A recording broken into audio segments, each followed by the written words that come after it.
I'm Jorge Gestoso. Welcome to a new program. On today's show, NATO in its 70th anniversary.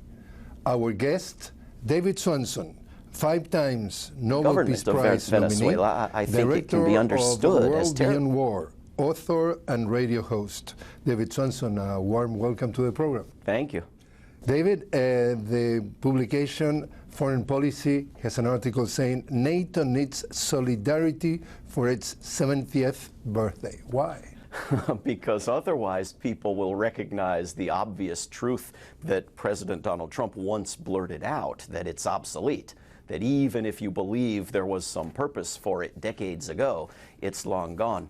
Russia spends about 7% on its military and less every year of what the NATO members combined spend. NATO is about 3/4 of the world's militarism and 3/4 of the world's foreign weapons dealing, selling weapons to dictatorships and democracies around the world. Most wars have NATO-made weapons on both sides.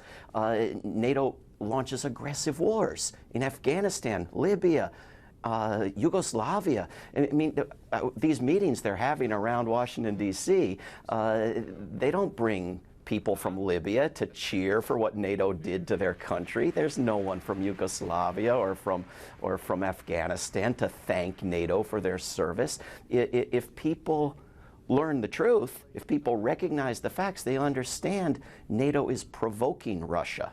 NATO is endangering in the name of selling weapons. And this is what Donald Trump now loves about NATO. Most of the countries have listened to him, and they're buying more weapons, and he wants them to buy even more weapons. Why Washington, and why there is this rift between President Trump that last year even threatening that he could withdraw from NATO, and now they're talking about his leadership at stake. Tell us about that. You know, Donald Trump as a candidate and even as a president has said a number of things that sounded good, but that he never followed up on, right? We're going to stop these wars of intervention. All these wars in the Middle East have made us worse off. NATO is obsolete now. He's done the exact opposite. He hasn't acted on those words, and those words have caused lots of friction and lots of stories in the media, and there's this notion that Donald Trump is against NATO, but this is someone who's keeping missiles in Romania, who's moving weapons now into Poland for advanced staging for a future war, who's sending weapons, selling weapons to Ukraine, which even President Obama wouldn't do, who's bombed Russia in Syria, who's evicted Russians from the United States, sanctioned Russian officials, stopped Russian energy deals in Europe, has got a partner for NATO in Colombia, which is quite a ways away from the North Atlantic, is talking about adding Brazil to NATO. So Donald Trump is the best supporter NATO has had in many years, despite his comments. And they were mentioning that because of the, if you want, official attitude of Trump, regardless of what in reality is taking place, and there are divisions in NATO, and was one of the issues that we're going to be addressing this meeting. Yes, there are divisions. There are divisions regarding paying more for weapons. There are divisions regarding Turkey buying weapons from Russia, which is unacceptable to the United States. It must buy only U.S. and NATO weapons.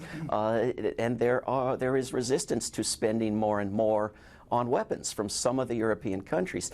But when the presidents of Germany and France this past year have talked a little bit about an independent European military, Donald Trump has said, no, no, no, you must stick with NATO.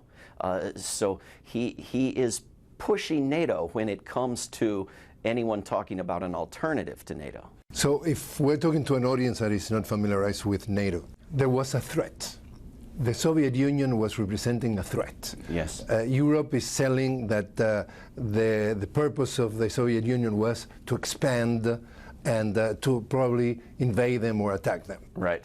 Soviet Union is gone, and now the rhetoric is that Russia continues to be a menace, a threat to Europe, and therefore yes, they have to organize themselves with weapons left and right all over the world. They mention China, they mention global terrorism, they mention everything they possibly can, but overwhelmingly Russia. Russia is their most credible threat, which is not very credible, but it's their most credible threat. You know, 1949, this was created prior to the Soviet Union creating the Warsaw Pact.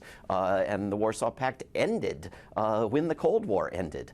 And Germany reunited. And the United States and NATO promised Mikhail Gorbachev in the Soviet Union that NATO would not expand. NATO would not move eastward. NATO has now added a dozen nations eastward. It's on the border of Russia. And they're talking about adding Georgia and Ukraine, which are also right on the border. So they're trying to asphyxiate Russia, if you want. They want to surround Russia. And Russia wanted to join NATO. Russia wanted to join Europe. And they said, no way. We need an enemy. We can't, how are we going to continue? And they need an enemy because there is this military industry that makes billions and billions of dollars all over the world. Is that the reason why all that rhetoric is resounding on and on for days, years, and decades? It's a big reason. It's not the only reason, and I don't want to suggest that rational reasons explain it all. Nobody looks for rational reasons for a wall on the border of Mexico. A lot of this is irrational, power-mad, sadistic insanity. But the money is a major factor. The money plays into European support for NATO. European nations are major weapons dealers, but overwhelmingly in the United States, the military-industrial complex owns Congress. We're talking April 3rd. Why April 3rd and why April 4th? Well, NATO was created with its original members, 10 nations in Europe and Canada and the United States, on April 4th, 1949. So it's its 70th birthday. The reason that April 4th this year was met with peace demonstrations and opposition to NATO was in part because also on April 4th, 1967, Dr. Martin Luther King Jr. made a major speech opposing the war on Vietnam. And exactly 1 year later, coincidentally or not, he was killed.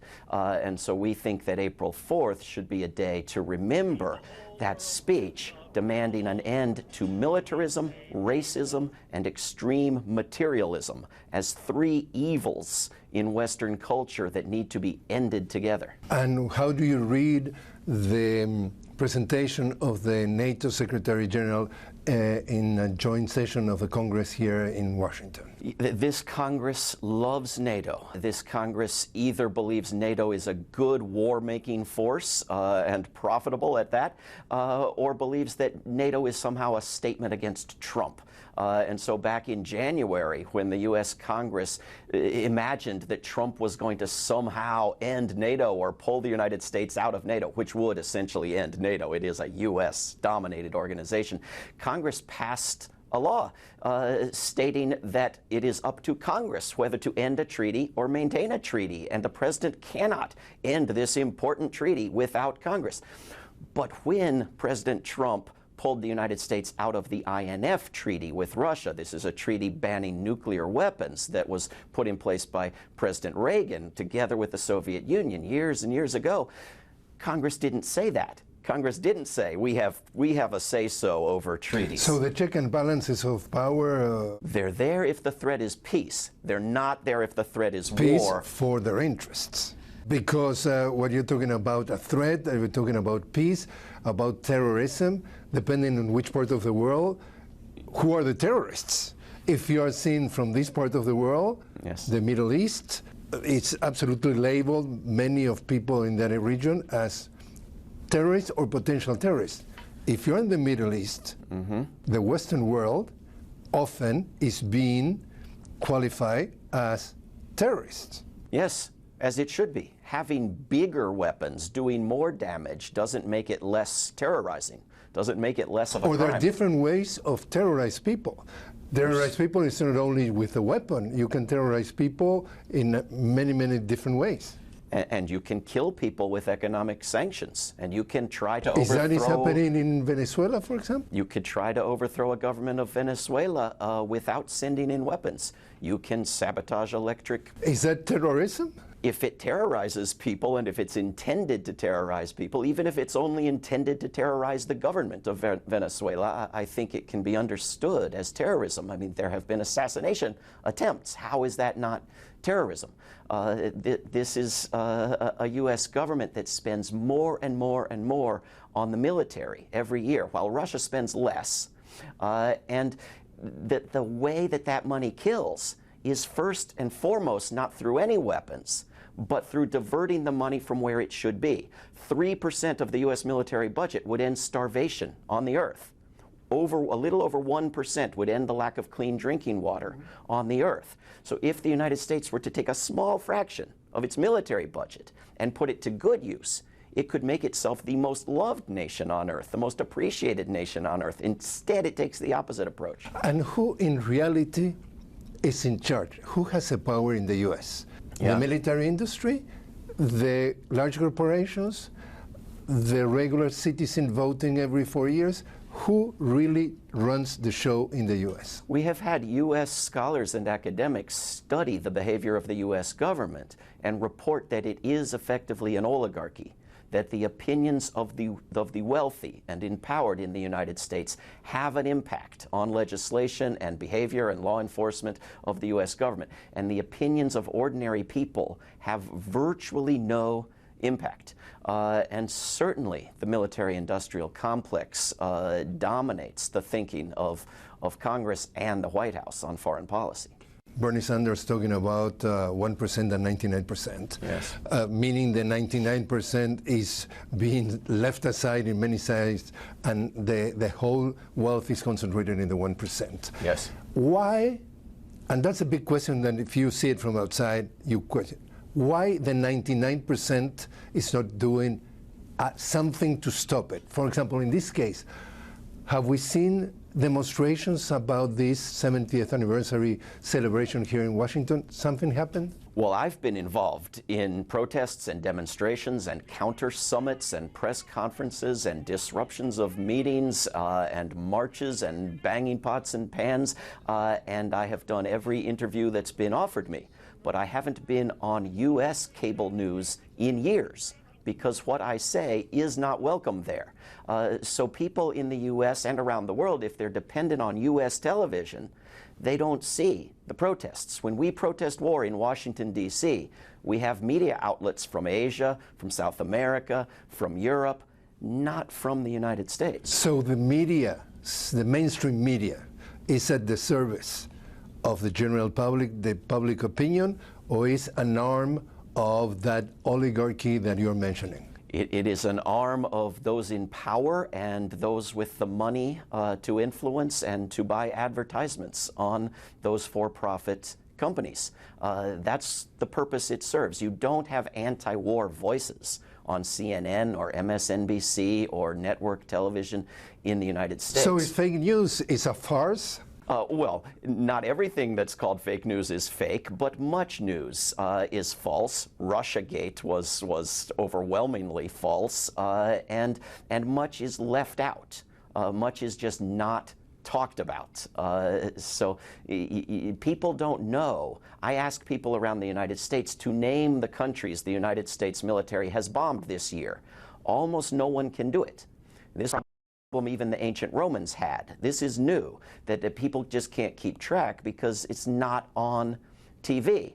There's a problem with the 99% being left out of power. There's also a problem with the 96% of humanity that doesn't live in the United States, that isn't covered by U.S. media, that U.S. media treats as expendable, and people either don't know that the United States has military bases in almost every other country on Earth, you know, major ones in 80-some countries, troops in 175 nations, or they think it's all right. Because even though the United States would never tolerate a base, when the president of Ecuador said, you can keep your base here if I can have one in Miami, Florida, that would never be tolerated. It's okay, because that other 96% of humanity doesn't really know what it's doing. So in terms of foreign policy, Noam Chomsky say in the U.S. there are not two political parties, it's just one political party, the business party. Yeah. And we have seen Obama playing that he was hope and change. Yeah. And he was initiating like 5 wars. So Yeah. regardless if it's a Democrat or a Republican president, war is part of the landscape? It is, and this has been the case with this two-party system since 1800. And there are variations, there are exceptions. It's possible to move things in the right direction and sometimes get the two parties to agree, for example, on creating the Iran agreement, although they didn't make a stand for it when Trump tore it apart, when he left it. There is an effort in the U.S. Congress to end the war in Yemen. That is to take the U.S. out of the Saudi Arabia-led war that is destroying the people and the country of Yemen. This would be for the first time using the War Powers Resolution to end a war that was created in 1973. That is a good thing. But talk of restraining the military budget, of spending less on preparing for wars and waging wars, is very hard to find on Capitol Hill. And precisely talking about the budget, we're talking that President Trump presented a 2020 budget, Yes. and he's cutting 12% education, 12% healthcare, about 32% the caring about the environment, Yes. and increasing the military budget at least 5%. Right. It's not cuts. It's talked about as cuts on the U.S. media because they don't mention the existence of the military. It's not cuts. It's moving the money from everything good and decent and human interests and environmental interests and healthcare to the military. It's moving the money. So we have all these debates in the U.S. media about the size of the government. He's not changing the size of the government. He's changing the shape of the government. He's moving money to the military. Now, Senator Sanders was not very good on this in his last campaign. In recent months, he has been very good on it. And citizen activist groups in the United States are now waking up and getting better and better about understanding they have to talk about the military budget and moving money back to good, useful things. You have been nominated 5 times to the Nobel Peace Prize. That gives you certain stature, but it's difficult for you in the U.S. to swim against the tide? I can talk in the local media in my town and to friendly Your town independent meaning? media. I live in Charlottesville, Virginia. And the outside here of Washington. Yeah, a couple of hours drive from Washington. But the big corporate media outlets do not want anti-war voices. They want voices for this war and voices for a bigger war, but they don't want voices for no war, for moving toward peaceful engagement with the world. I get asked, if you don't want all these wars and you don't want NATO, what do you want? Isolation? And I say, no. The United States is party to fewer basic human rights treaties than all but 2 countries on earth. One of them, South Sudan, war-torn country. There are ways to engage with the world other than killing people. Join the International Criminal Court, uphold the World Court, support the Paris Climate Agreement, get back in the INF Treaty and the Iran Agreement. There's one country outside the Treaty on the Rights of Children, the United States. The United States in foreign policy is a rogue country, and we're told it's almost a terrorist. Certainly, it's a terrorist. This is if you want to quote Noam Chomsky, there's an easy way to stop the terrorism: cease engaging in it. The terrorism provokes 95% of suicide attacks are motivated by trying to get a foreign occupation out of a country. When you send troops in a country, you increase the violence. When you send weapons into a country, you increase the violence. So if you want to scale back the blowback, stop engaging in the wars and occupations. What do you think that is going to be the bottom line that for you is the most important that you get from those 70th anniversary here in Washington of NATO? I hope that the world understands that the U.S. public and the European public and the Canadian public are not behind this, that these are corrupt powers expanding NATO, and that we aren't going to allow them to add Georgia, to add Ukraine, to add Colombia, to add Brazil, that we're going to demand that it be scaled back and begin a reverse arms race. If the U.S. would spend less, as Russia does each year, China would too. And we would see it become more and more realistic for people to get rid of war altogether. David Swanson, thanks very much for joining us. Thank you.